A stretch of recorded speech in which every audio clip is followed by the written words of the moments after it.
Absolutely. On this 3.2 update, the meta's a little bit different. Maline obviously shakes up the mix quite a bit. Qlash not wanting to have to deal with the Cruel, still sticking to the traditional first pick Lyra that's so classic out of the Europe region. Yeah, Kestrel going to be grabbed by Equinox right away, though. Kestrel's one of these heroes I think we're going to start seeing more and more as teams, kind of reacclimate themselves with how much burst damage she does up front and early in games. She can control a lane right off the bat. Alpha's going to get grabbed here too. That's a little bit surprising to me because Alpha received one of the heavier nerfs of all the heroes on update 3.2. Absolutely. Alpha still super tanky, great frontline for Kestrel. Kestrel also getting nerfed just a little bit in update 3.2. Definitely going to be interesting to see how that kind of plays out. Qlash looking to pick up the Batiste though. Yeah, Batiste obviously has been very strong throughout this preseason. We've seen a lot of teams running it very effectively, especially with the weapon power Batiste build. I'm still waiting for that Crystal Batiste. I still want to see those huge bad mojos, but obviously the weapon Batiste is just super effective in the terms of team compositions. Absolutely, and Equinox trying to make sure the Kestrel on their backline stays safe. Banning away that Reza, definitely one of the best dive heroes we saw in 3.1. Still very, very strong in 3.2 as well. Qlash also taking the talk out of the equation, which I think is definitely favorable for the side of Equinox. Yeah, and I mean, coming into the rest of this draft, we talked about some of the 3.2 changes, how some of the heroes have been nerfed and changed. This is going to be a little bit interesting to see where teams continue to put priority. Will things shift away from the Alpha? Obviously, Celeste is still incredibly powerful. Maybe not for long if Nivmet saying that Celeste is going to get what's coming to her at some point. But for right now, she is still the premier mid laner. Absolutely. Qlash answering with the Varya and the Idris, both still super strong heroes. They synergize really well with that Lyra. They can kind of poke from a distance with those Stormforged spears out of Varya in the backline. Idris obviously throwing out those chakrams. I still fully expect it to be a Crystal Power Idris here again, but we'll see. Weapon power definitely viable as well. Yeah, I mean, I would assume it would be a Crystal Power because you have the Batiste who's likely to go run weapon power, and then you just round out the composition with another weapon power hero. Blackfeather coming through, I think that's mostly being picked up just to try and combat the Batiste and the Idris a little bit, being able to follow them around, use his mobility to kind of counter their mobility and crowd control that's already available on the side of Qlash. So I'm liking the pickups that they have. They are going to need a captain, but there's plenty of options available. They could go for a Captain Fortress, Captain Tony. They have, well, Tony just got banned, so that's not an option anymore. But, Arden's still available. Grace, we've seen plenty of teams running. So I like this idea where they save that captain for the last pick when it's not being targeted in the draft. Absolutely. If you can't get your hands on one of those top tier captain picks, all the other options are interchangeable, just depending on how you want to go about utilizing it. So I really like that they have saved it for this very last pick here. Qlash rounding out their composition with a Vox, assumingly that's going to be in the safe lane. And Equinox opting for that Arden. Definitely a great pickup for making sure you keep those carries safe for whenever they need to kite back. Not only that, usually the Vanguard's going to be used to save someone, but you can also use it aggressively early on in a fight. Use it on the Alpha, use it on the Blackfeather to charge into a team fight and just get that little bit of extra movement speed to get in and out. So there's a lot of versatility with this Arden pick. It's, I've said it before and I'll continue saying it until there's drastic changes. He will be one of my favorite captains on 5v5 just because of the versatility. Absolutely, couldn't agree with you. Definitely looking forward to see how these compositions play out. I think we're probably ready to take a look at a player to watch. On the side of Qlash, definitely going to be looking at I'm the Doom. He has been phenomenal in terms of his mechanics up until this point, just positioning so well. As you can see in the back of these team fights, understanding exactly when he needs to go in and when he can get off all the damage that his team needs him to. Yeah, and for Equinox, there's not really necessarily any one player that I think we need to focus on for them. It's a team for them. Like their execution as a team just needs to improve if they're going to be able to I don't even think you're really looking to beat Qlash if you're Equinox right now. Obviously, you want to, but for a squad like Equinox, for the position they're in, if they can just survive against Qlash, if they can just have a strong showing against Qlash, I think that would be considered a win for where they're currently at. Absolutely. I've spoken to Leon throughout the week, couple different times. He is the sole shot caller for Qlash. Equinox definitely needs to find the same voice, keep everyone on the same page at all times, and making sure they're executing these objectives just how these top European teams are if they want to be successful going into the regular season. Yeah, absolutely. And so, I mean, this is what the preseason is for, you know, figuring out where you stand, trying to get things underway. But we're going to take a look at some hero stats across all of VPL. We have had 32 heroes out of the 38 that are available chosen in game. Europe has, of course, used 26, sorry, while North America has used 27. So very interesting to see that a lot of different variety being used in both regions. And of course, Celeste, Samuel, Tony, no surprise that they are the most popular, but we are about ready to get on into game for our first matchup of the day. Gonna send it over to Humanist and Dowsy. Well, that's right, ladies and gentlemen, our first matchup of the day.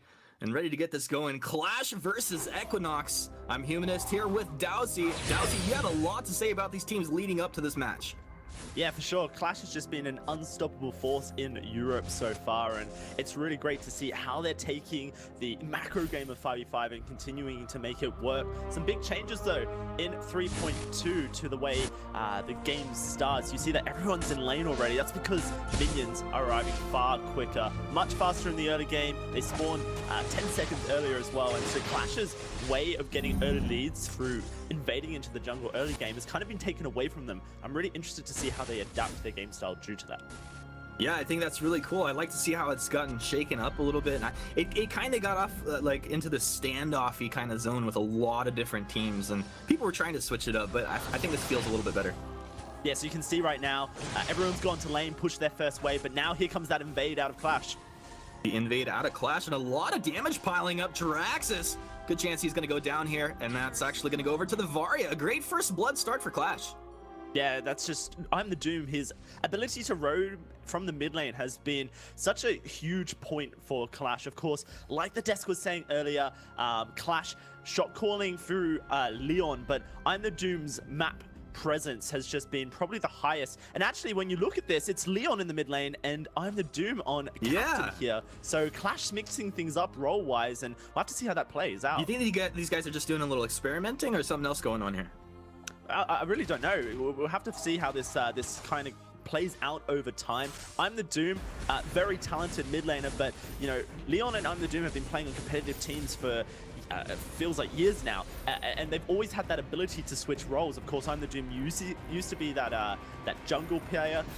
If he needed to play carry, then he would. Last year, I'm the Doom made a big push as far as his personal strengths into captain role, just really trying to solidify his position if he ever needed to go captain in solo queue or whatever.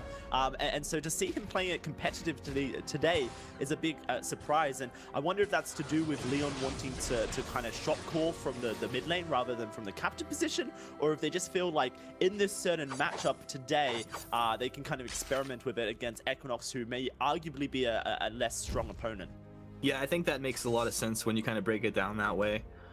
In the meantime, though, this is kind of a slow early game besides that first blood. We're 3 minutes in, and this is just kind of a soft battle over taking away the camps that you can. Carl and Net have done a good job to invade the bottom half of the map there, get a little bit of that jungle. I think they got the back experience camps and then the healing camp as well. Yeah, no, they've really just been looking to try and pressure a lot. You see this a lot from the top European teams, pressuring from that bot lane, the jungler really pairing with it. Leon and I'm the Doom having a bit of a skirmish outside lane. Yeah, Leon able to avoid the stun there, jumping in. Trading a lot of damage, he's got that healing flask, he's going to be just all right. And with his positioning, able to get the crystal tree in here, so it looks like they've got the timings down in their head pretty well.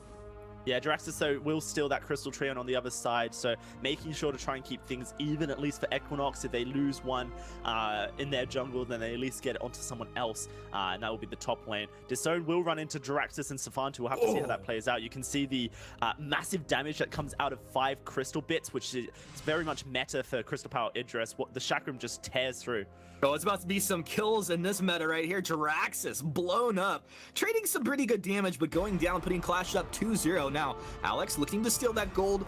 Oh, look, it's not going to go his way. Alex forced back here. Once again, Qlash taking a lot up in the top side of this map and doing it as a unit. Yeah, and this is something that Qlash just continues to do in Europe, is play that group meta. Grouping up as 4, grouping up as 5, putting the pressure into the jungle or the lane. Disowned, getting that crystal buff off of Jiraxis, now has a weapon power buff for himself as well. And as a crystal power Idris, those ranged auto attacks dealing so much damage are going to be so hard for Jiraxis and Stefantu to deal with. So they can continue playing around the roam game, trying to steal camps away from Stefantu and really just make a big dent in the gold as far as Equinox is concerned. So really just a pressure game, and as Disowned snowballs harder and harder, it just puts Equinox further behind. Net stunned up, jumped on, he's got the healing flask, but will go down. That's gonna be going over to Jang on the Black Feather. Equinox able to get on the board. Yeah, really nice stuff from them, finding a weakness in the roster for Qlash. If I'm the Doom is up top, that means that Nettelet is going to be worse for wear, but continuingly to dominate this top lane, Disowned is on this Crystal Power Idris, and he's going to be able to push this lane in and pretty much put a huge dent into the turret if he wants to. Stefantu's pressure has basically been nil because he's had to camp the top side just to stop this turret from going down early. Yeah, that's really not where you want to be as the alpha, playing kind of that backup babysitter role almost, and they're taking away the camps every single time he goes to trade out on that healing camp. Now Alex moving in here, taking a lot of damage to self Vanguard. He's trying to get back though. He'll be okay as they're able to take that damage up, look to turn it around, but Qlash still pretty tanky at this point, and it's not going to be a problem for them. Yeah, that Faria ult coming through from Leon just says to Equinox, you're not fighting us here. We've done the damage, we've done the work, and now we can do whatever we want. And like you mentioned, with Stefantu up in the top side, continually, oh my gosh, Alex S. Oh dear, Disowned just takes him out in a 1v3 by himself, which just shows the power that Disowned has right now. But as Stefantu has had to essentially camp the top side, Carl's just been able to take whatever he wants in that bottom side jungle. He's had essentially 3/4 of the jungle to himself, his top side, his bot side, and Stefantu's bot side as well. And it's just continuingly to build up this huge gold lead over Equinox, which they can't deal with. We're going to Ghostwing being taken down by Qlash right now. Some great changes coming through to Ghostwing. 25% extra damage now to your structural damage. And you'll have to see how Qlash decides to use this, because we know they like to group up as 4 or 5 very early on and just push turrets. Now they have an extra element to that buff. They're going to take these turrets very quickly, and Equinox just going to feed it to him. Look how quick that bottom turret goes down. It's like they had 3 saws on their team. They just shoved that down. They're going to be looking for another one. Bit of action here in mid, as well as Luga and Alex trying to get something done. But I'm the Doom really just holds the lane. They're going to be able to kill in bottom, taking Black Feather, and then just mowing through the T2 turret. Do they go for 3? I mean, Qlash in full control. They can't, there's nothing Equinox can do. They've not respected this new Ghostwing power, and it's such a huge buff. 90 seconds of just pure, true damage pretty much to turrets, and they're going to take 3 turrets in one push and start damaging this armory. Wow, this is the dream. A jump in with the Prime Directive, but he's got to think twice. Does have the ultimate ready to go. Bulwark's down. Can they turn this around? Qlash able to get one. Leon starting this off. It's traded 1 for 1. And the Infant Reboot, and a double kill comes on through for the Varia. The continuation of the fight. Vox gets one for himself. Turrets down. They're on to the armory. Qlash, we're 8 minutes into this game. Showing us how to play 3.2. 8-minute armory is crazy. When I saw these changes come through and just knowing the dominance that EU has had so far in their macro game. Leon jumped back in to get both the buffs. Are they going to turn it around? They turn it around. They take the Kestrel down. They're looking for Alex. Alex can't. He's not long for this world. They take the Black Feather before they're playing with their food at this point. Leon making the god plays. Is he going to stand around for this one? Leon, you made a bit off more than you could chew at this point. He dips back the other way. Stefantu will be able to get that kill, but Qlash 10-5, 8.5 minutes in. Yeah, and they take 3 turrets in armory at 8 minutes. Disowned takes 2 turrets in the top lane.